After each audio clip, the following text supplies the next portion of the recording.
Eita, salve, salve! Seja bem-vindo ao canal Cristianismo e Judaísmo Errar, né? O canal de bênção, o canal de vitória. Obrigado por assistir meu canal em todo o Brasil, fora do Brasil.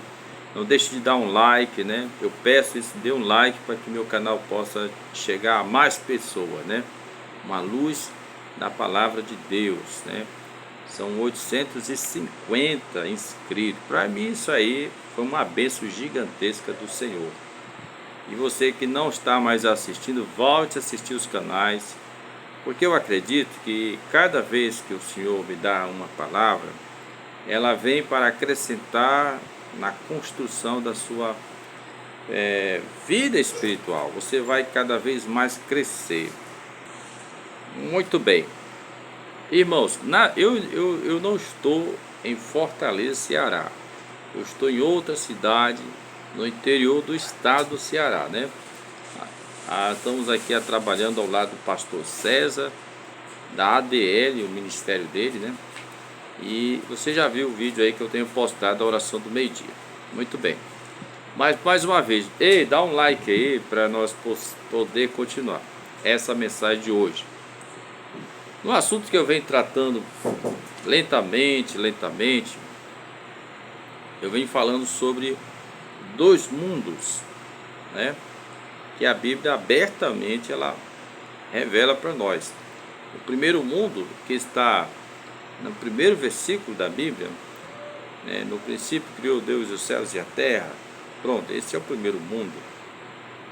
Foi explicado na aula passada. Depois de ter feito a terra, os céus e a terra,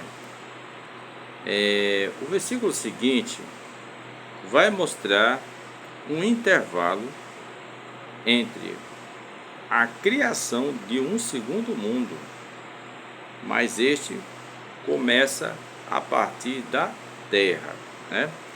O primeiro mundo começa a partir da palavra Bereshit, no começo. Então o começo não tem céus e nem tem terra e nem tem Elohim, mas quando o Senhor gera essa palavra Bereshit, no começo, aí sim passa a criar os céus e o último a terra, né? Então vamos dizer assim, o mundo começa lá de cima e chega aqui embaixo, a terra. Agora nessa segunda fase, que é o segundo mundo, vai ser criada a partir da terra, vai ser formado as coisas. Um céu, um novo céu que Deus vai criar, e o mundo que ele vai formar, mundo de terra seca, né? Tá certo? Muito bem. Vamos pegar a Bíblia então para nós lermos. Irmão Jorge, esses dois mundos, é importante frisar que o primeiro mundo não é um mundo de corpo, carne, ossos, sangue. É um mundo de espíritos, né? No qual Deus chama de almas que vivem nesse primeiro mundo e espírito, né? E o mais importante, que Deus chama os de Elohim, quer dizer, Deus cria um Elohim, mas dentro desse Elohim, Deus cria outros servos que vão servir a Elohim. E esse Elohim é o próprio Deus, Filho, né? O Filho de Deus, né? Que também é chamado no judaísmo de o primeiro filho, né? O primeiro filho que é criado por Deus Pai, né? Tá certo? Vamos prosseguir a nossa leitura. Nós vamos ler aqui, por exemplo, quando eu estive lendo com os irmãos Apocalipse, a gente vai ler lá em Apocalipse primeiro, depois volta para Gênesis, tá bem? Vamos pegar o livro de Apocalipse. Muito bem. Eu li para os irmãos no vídeo anterior o momento em que João é elevado na sua alma. A sua alma é elevada a uma porta que se abre no céu,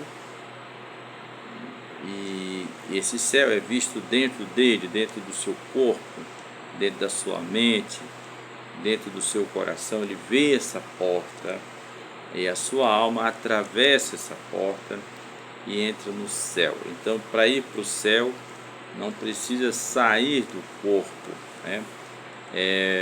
Estando no corpo, estando vivo no corpo dele, né? Foi aberta uma porta, ou essa porta estava lá e estava fechada, ela foi aberta e a sua alma dentro do seu corpo pôde enxergar essa porta. E ao ser aberto, ele atravessa, porque ele ouve uma voz que diz: sobe para cá. Ele sobe. E nós vimos no texto que quando chega lá, ele vê um mundo que aqui embaixo não pode ser visto. Com nossos olhos físicos, nossos olhos da carne, não pode ver o mundo que há neste mundo das almas, dos espíritos, tá certo? E o que ele vê lá nesse mundo que nós vimos? Ele vê, é interessante, ele fica no céu, num céu, né? Não neste céu físico aqui, mas desse céu ele consegue ver a terra. Ele está na terra, mas na sua alma ele sobe para o céu. E lá, nesse mundo, do céu, ele vê a terra. E os que habitam na terra, muitos seres que habitam na terra e muitos seres que habitam no céu, e eles vê Deus, e eles vê assim coisas espetaculares que não é possível ver aqui. O que eu acho interessante nessa visão é que ele vê que toda a terra, todos os que habitam na terra, cita até todos os que habitam no mar, debaixo da terra, eles se curvam para o Cordeiro, que ele cria que era Jesus, porque João, ele foi discípulo de João Batista, e João Batista revelou a ele que Jesus era o Cordeiro de Deus, que tira o pecado do mundo, fazendo referência a um sacrifício em favor da humanidade. Então eu estou fazendo essa revisão para você poder entender o que eu quero dizer. Lá nesta visão que ele vê uma coisa fantástica. Todos que habitam na terra, todos os que habitam no céu, todos os que habitam no mar ou debaixo da terra, eles se curvam, reconhecem a importância desse Cordeiro, né? Eu vou ler só um trecho final de Apocalipse, capítulo 4, né? E o capítulo 5. Os dois juntos são excelentes. É uma revelação de quem? Do próprio Jesus, que subiu ao céu, desceu com seus anjos para mostrar a João as coisas que havia de acontecer. Então a João é dada essa revelação deste lado que não se pode ver, mas que é visto somente através dos olhos da alma, no caso da alma de João, né? Não é que por que o seu espírito não vê? Por que só sua alma vê? Nós vamos entender isso, tá bem? Muito bem. Eu encontrei aqui o texto que eu vou destacar, é Apocalipse capítulo 5, no versículo 13. Eu vou ler aí comigo aí. E ouvi a voz, e ouvi a toda criatura que está no céu, onde João estava, na terra, toda criatura que está na terra, e debaixo da terra que está no mar, e a todas as coisas que neles há, dizer, todos que estavam na terra, no mar, todos falaram, né? Você vai ver que quem é que vive no mar que pode falar, mas falou. O que estava no mar falou, que todos os que estavam na terra falou. O que? Ao que está sentado sobre o trono, quem é que está sentado sobre o trono, né? É interessante essa palavra, existe essa visão do trono, né? O Eterno, ele está sentado sobre o trono. Os céus é o trono de Deus, e o único que se senta sobre o trono é o próprio Eterno, né? Ele que senta sobre o trono. A gente imagina assim, bom, então tem uma cadeira lá, talvez possa até ser visto esse trono físico, onde um rei se senta, mas é uma simbologia de que o Eterno, que criou este mundo, ele está, digamos que em Bereshit para trás, né? Aí ele se senta em Bereshit, ele se senta no começo, e esse é o trono, e debaixo do trono estão os céus e a terra. Então os céus é o trono de Deus, né? O acima do céu Deus se senta, tá certo? Muito bem.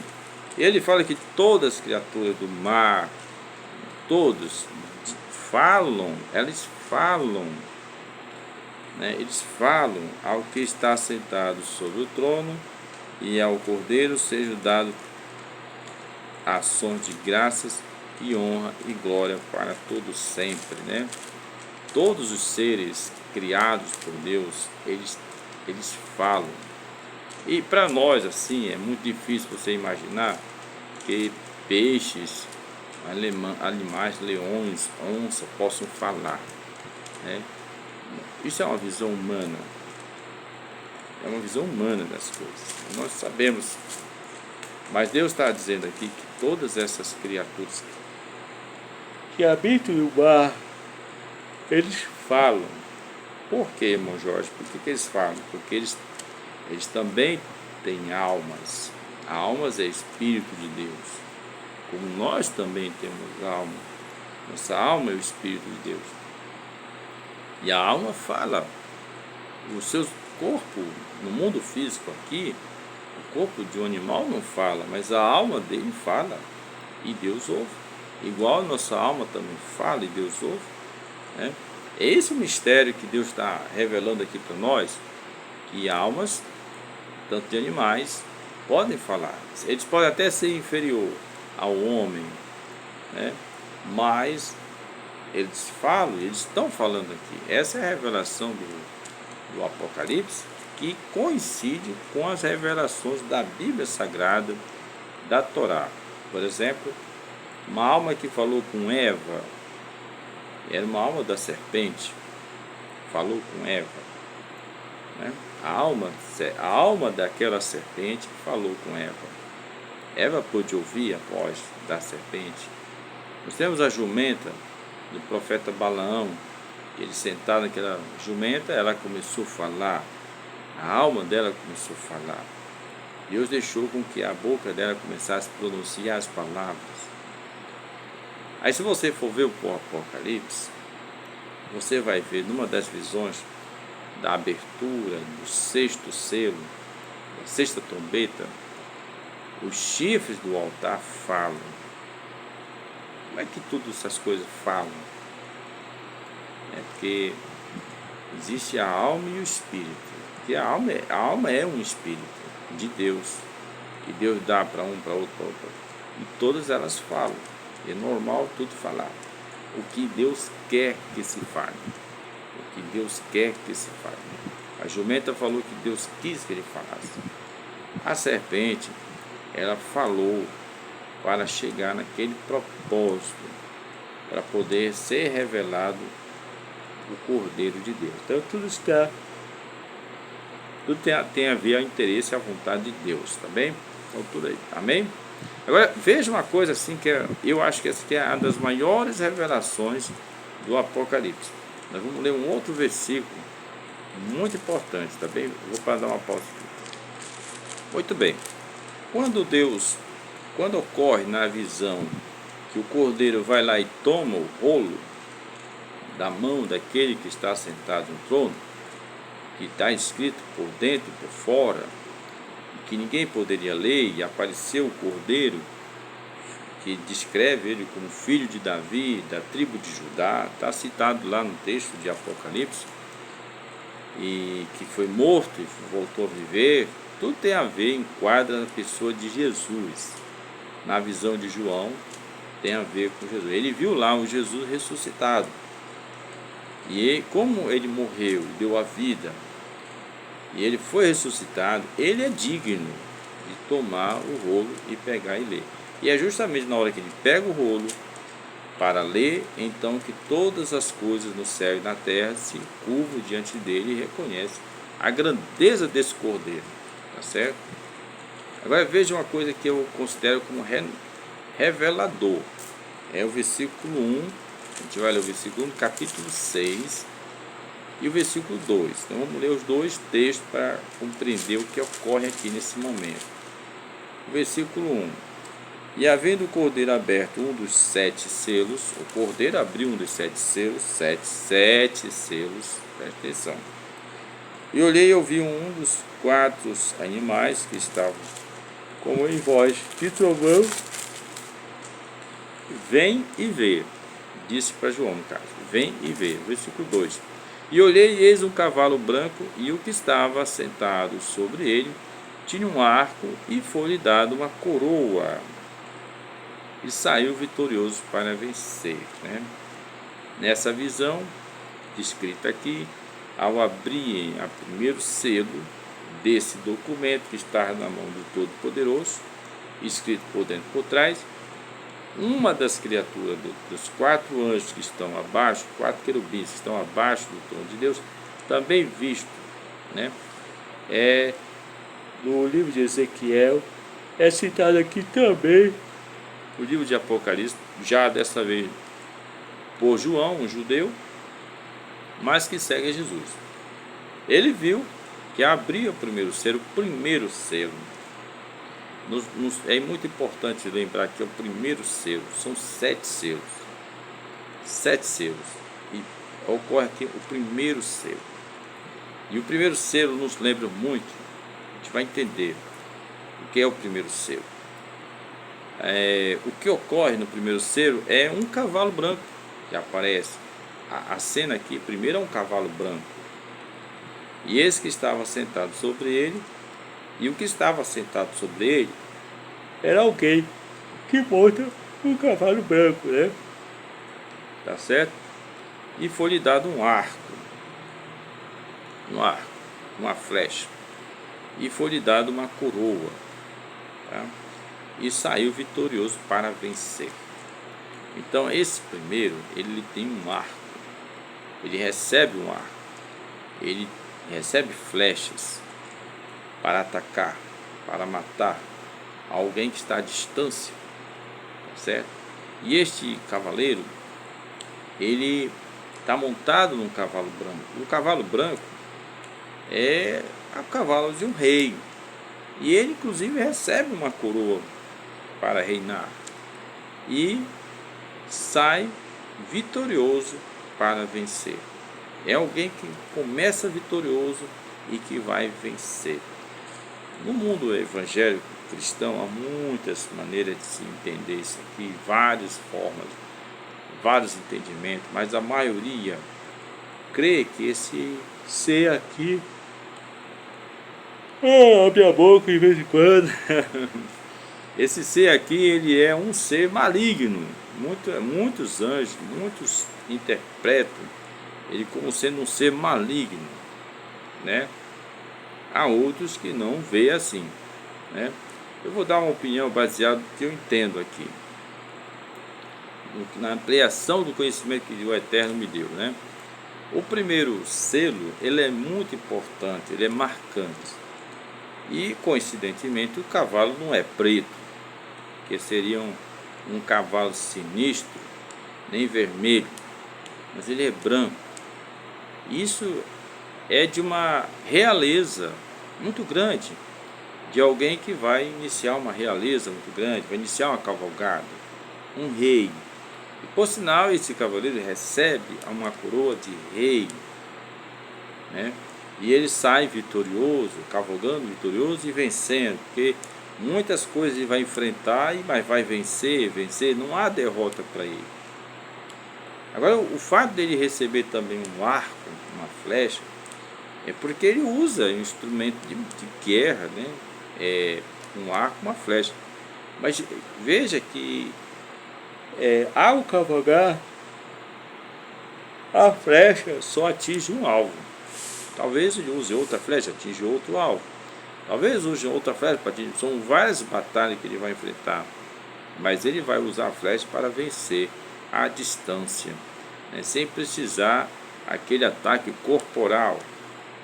Ele tem um poder não de precisão de lançar uma flecha. Diferente do segundo cavaleiro que a gente falei aqui, que ele recebe uma espada, e a espada você tem um ataque muito frontal, muito pessoal, muito corporal. A flecha não, mas ela te dá uma vitória à distância. À distância você atinge o alvo, você vence seu inimigo. Então este cavaleiro branco, que recebe uma coroa, ele muito parece ser Jesus. Jesus, que por ter vencido, nós acabamos de falar que ele recebe autoridade para tomar o rolo da mão de Deus, porque ele é digno, ele morreu e foi ressuscitado. E ele apresenta-se neste mundo, que nós vimos aqui, um mundo onde toda a terra e todo o céu serve a Deus, é um mundo que todo serve a Deus. Aqui não tem quem não sirva a Deus. E lá ele recebe a sua autoridade, né? Porque uma vez que ele pega o rolo e não morre, porque quem não é digno não pode pegar o rolo, se pegar vai desaparecer. E ele pega porque ele deu sua vida em obediência a Deus, fez tudo o que Deus queria. Então ele mostra-se digno de tomar o rolo da mão daquele que está sentado no trono, né? Tá certo? O que acontece? Ele é este cavaleiro, sentado no cavalo branco. Ele é isso. Aí você vai lembrar que o primeiro dia da criação, o que nasce ali é a luz. Então a escuridão desaparece com a presença, com a chegada da luz, que Deus dá à luz um nome chamado dia. É isso que começa o mundo, e tudo é criado com influência da luz. A luz participa na criação das coisas para tudo se manter vivo. Diariamente a luz salva vidas no mundo todo, né? Tá certo? Então provavelmente que esta luz, que representa também Jesus, e esse primeiro cavaleiro também, não há dúvida, que representa Jesus. Esse é o meu ponto de vista. Pode ser que alguém pense diferente. E ele recebe um arco porque não tem batalha frontal, local, mas uma batalha à distância. E cavalgando ele consegue derrubar seus inimigos e sair vencendo. Esse é o sentido desse cavaleiro. Vai vencendo o quê? Aí você vai ver o segundo cavaleiro. E eu quero mostrar para você, nesse texto que vamos ler aqui agora, que esse aqui é a revelação maior. Eu tinha que falar primeiro do cavaleiro branco. Agora eu vou falar do cavaleiro 2, que diz assim: e havendo aberto o segundo selo, ouvi o segundo animal, dizendo: vem e vê. E saiu outro cavalo, vermelho, e ao que estava sentado sobre ele, foi dado que tirasse a paz da terra e que matasse uns aos outros, e foi-lhe dado uma grande espada. Olha só esta visão impressionante, né? Presta atenção. Igual a primeiro selo, quando é aberto, ao abrir o segundo selo, uma criatura que está debaixo do trono, um dos 4 querubins, ele fala: vem e vê, vem e vê. E o que aparece aqui? Um cavalo vermelho, e é dada a ele uma espada longa, e a ordem é matar uns aos outros. Foi dada uma grande espada, tirar a paz da terra. Que terra é essa? A pergunta. Porque na visão anterior, assim, antes de começar essas revelações da abertura do selo, viu-se a terra, e a terra ali, toda ela, proclamava: bendito o nome do Senhor, e bendito o Cordeiro que teve a dignidade e tem a dignidade de abrir o seu selo. Então trata-se de duas terras diferentes. Uma terra que existe no mundo onde as almas podem ver, ouvir, viver. Existe uma terra em que a alma não consegue viver, a não ser se ela estiver presa a um corpo, e é justamente o corpo, é justamente o mundo que a gente vive hoje aqui. um mundo físico de corpos e de almas presos ao corpos, determinado por Deus, é claro, né? Então essa aqui é a grande revelação, ou seja, o Apocalipse está nos revelando. Eu estou falando do segundo cavaleiro, e esse cavaleiro tem a ordem de tirar a paz da terra. Ele é o causador de guerras, ele é o cavaleiro da ambição, ele é o cavaleiro do egoísmo, da ganância, dos banqueiros, da indústria bélica. Ele é o cavaleiro da ambição por território, da ambição por dominar, da ambição de ser o mais poderoso, mais forte. Esse cavaleiro libera essas emoções, esses sentimentos que geram a guerra, que geram a morte, que geram a violência, né? É o cavaleiro que estimula o ódio de uma raça contra outra raça, de uma superioridade de um ser humano contra outro ser humano, né? Então, esse cavaleiro aqui, ele não está na terra, onde lá todos que habitavam nessa terra glorificavam ao Cordeiro. Assim mostra que há duas terras, a terra, como eu volto a repetir, a terra das almas, onde as almas podem viver, e a terra do mundo físico, certo? Eita, meu Deus do céu, que explicação forte! É uma explicação que a gente agradece a Deus, que nos ilumina, para a gente entender, né? Mas ela fala muita coisa para nós nessa explicação.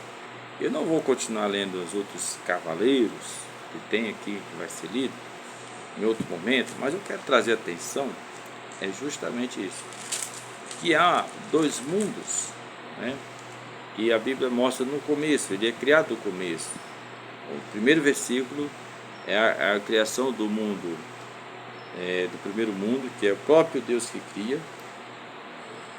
No segundo versículo, a partir do segundo versículo em diante, você vai ver um mundo em que Elohim vai criar, né? A gente vai, vamos pegar os textos lá para mostrar isso. Então existe o mundo dos Elohim, existe o mundo das almas, todas estão vivas, todos estão vivendo naquele mundo do primeiro versículo, eles estão lá. E tem a terra que Deus criou ali também, a terra molhada, né? Estão lá, todos estão lá. Agora Deus vai criar um segundo mundo a partir da terra, né? Meu Deus do céu, vamos ver isso. Vamos ler rápido um texto de Gênesis sobre esse assunto. Então, se você abrir a sua Bíblia em Gênesis capítulo 1, tá certo? Nós vamos ver o versículo 2, que diz assim: e a terra era sem forma e vazia, e havia escuridão sobre a face do abismo, e o Espírito de Deus se movia sobre a face das águas. O abismo aqui é a água, viu? O Espírito de Deus se movia sobre as águas. Nesse cenário aqui, parecia que só existia Deus, mas não só existe Deus aqui. Existe Deus, aqui está no plural, Elohim. E dentro dele existem miríades e miríades de seres, de almas, estão todas dentro dele, tá certo? Aí o que acontece? O Espírito de Elohim, ele desce, ele sai lá perto de Bereshit, atravessa os céus e chega nas águas que estão sobre a terra. Interessante que cita aqui que este ambiente era totalmente escuro, mas não impossível de se ver, de sentir, porque a visão para eles não precisava da luz física, né? Existe luz que emana do próprio Elohim, tem luz que emana da própria terra, tem luz que emana das próprias águas, que emana uma luz, porque tudo aqui é o espírito transformado em matéria, espírito condensado em matéria, né? E ela tem sua radiação, sua luz, que é possível Elohim e todos os seus servos ver. Então eu já estou dizendo aqui que há muita gente, muitos seres neste ambiente, certo? É impressionante. Agora, possa ser que já nas águas tenham também seres, E na terra, embaixo das águas, também tem seres que vê, porque eles estão sendo citados lá em Apocalipse, como quem vê também. Mas eles estão todos aqui apreensivos para os atos que vai acontecer com Elohim a partir desta fase, né? Versículo 3, olha bem como se expressa o versículo 3. E disse Deus, haja luz, e houve luz, né? E disse Deus, haja luz, e houve luz. Preste atenção para essas palavras. Versículo 4. E viu Deus que era boa a luz, e fez Deus separação entre luz e as trevas. Deus fez separação entre a luz e as trevas. Aqui está tudo bem, né? Estamos entendendo bem claramente as coisas. Vamos continuar. E Deus chamou a luz dia, e as trevas chamou noite. E foi tarde de manhã o primeiro dia. Ele já chamou o primeiro dia, né? Então o que eu quero dizer para vocês, que nesta narração aqui divina da Bíblia, você vê que o elemento dia, o elemento luz, tá certo? Ele não é uma coisa assim nova para esse ambiente. Porque na narração ele não diz assim, vou fazer algo, eu não sei o que, ele fez. Aí agora eu vou dar o nome disso que eu fiz, de luz. Não. Deus ele já fala diretamente. E disse Deus, haja luz. Então ele já sabia que existia luz. Não existia naquele mundo físico. O mundo físico, o mundo de Bereshit, não tinha uma coisa física chamada luz, estava escuro. Porém, as coisas do Espírito, que está nas coisas criadas por Deus, emitem luz. Então, nada impede deles ver o que está acontecendo. Não há uma escuridão que Elohim não possa ver as águas, que Elohim não possa ver a terra. Não, ele vê tudo, tá certo? Impressionante isso aqui, né?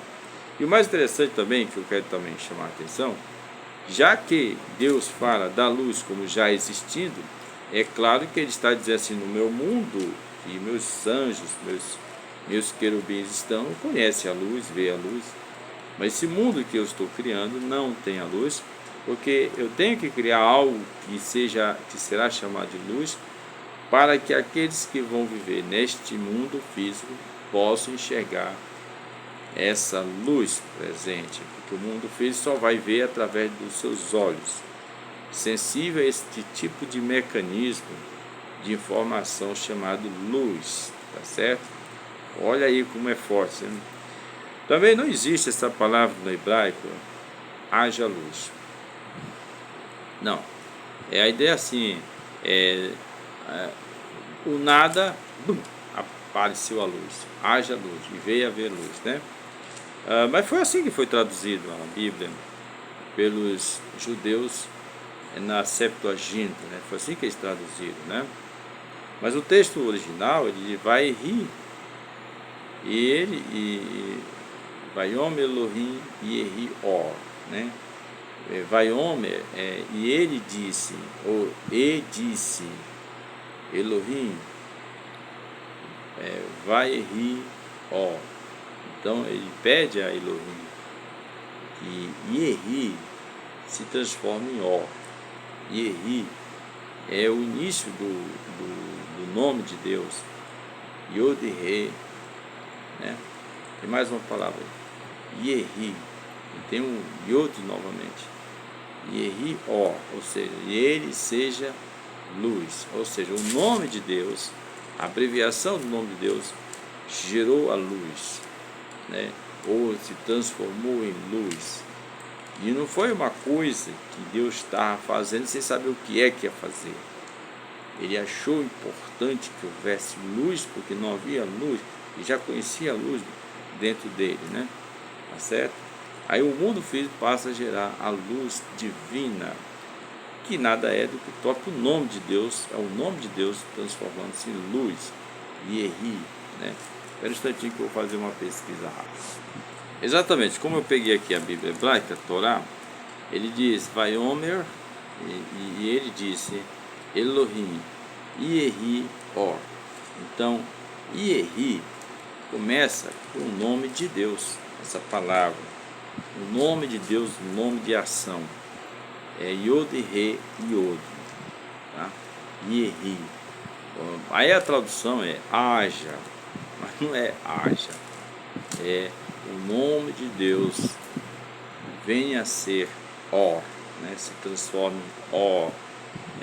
E aí o Espírito de Deus gerou a luz por causa do nome de Deus. Então a luz, ela é feita e nela está o nome de Deus, as iniciais do nome de Deus, Yod e Rei, mas também acrescenta mais um Yod por alguma razão, né?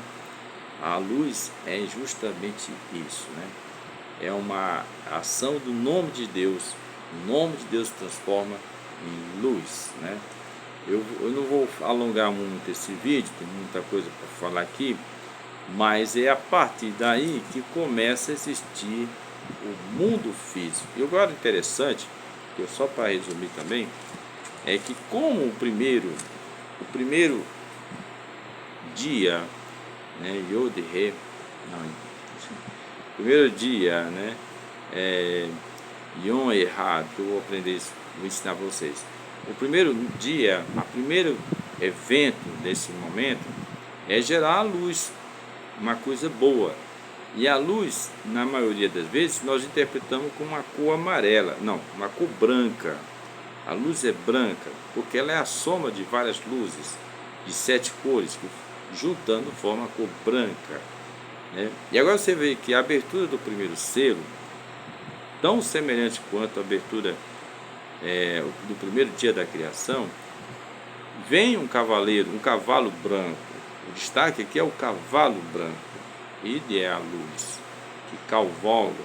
Por sinal, a luz tem uma velocidade de 300 mil km por segundo ao quadrado. Então esse cavalo representa a luz que vai cavalgar sobre a terra, que vem desse rei que monta sobre ela, né? Que vai montar sobre ele e vai receber uma coroa, né? O próprio Jesus, é claro. Tá aí, gostou da explicação aí? Eita! Foi muito forte, muita coisa aí para meditar, para assimilar. Leia, compartilhe, dá um like aí, distribua, tá certo? Então, para resumir, é isso que Deus fez, né? Aí começa a preparar o mundo físico, né? A gente vai estudar mais sobre o mundo físico, mas porque é importante entender que há o mundo das almas, o mundo do espírito, que foi criado primeiro, porque o interesse de Deus é justamente esse, que a gente desenvolva a nossa espiritualidade e passe a viver com a consciência da alma, da minha alma, da sua alma. Nós temos que ter a consciência da nossa alma, né? Nós temos que subir o degrau, né? Deixar de ter apenas a consciência do nosso coração. Nosso coração vai ficar assim mais... ele vai ficar mais assim... sem tanta importância, no momento em que ele começa a assimilar as 10 palavras, né, os mandamentos de Deus. Quando você começa a guardar as 10 palavras de Deus no seu coração e encharca ele com ela, então sua alma se elevará. Você viverá na alma. E isso é uma porta, isso é uma possibilidade de você ver a porta do céu, onde as almas podem ver, onde as almas podem viajar, e enxergar o outro lado, né? Tá certo? Tem na Bíblia o Apocalipse, uma revelação de Jesus, que isso chegará a acontecer no coração de todos os que servem a Deus, tá certo? Então vamos trabalhar para este fim, tá certo? Quando eu disse Yehi Or, né? O nome de Deus se torne Or, é interessante que Yehi é Yod, Re, Yod, ou seja, uma janela. O Re é uma janela, Yod é uma mão e outra mão, uma janela e duas mãos, certo? E a mão E o que nós temos? Uma janela, uma mão, e outra janela, outra mão. 10 dedos, que são as 10 palavras de Deus, tá certo? Então, quando você coloca no seu coração as 10 palavras de Deus, então vai se acender a luz, né? Luz do Senhor na sua vida, viu? Olha, dê um like aí, viu? Eu quero que todo mundo assista todo o vídeo, compartilhe, ajude mais pessoas a crescer no conhecimento de Deus. Obrigado, viu?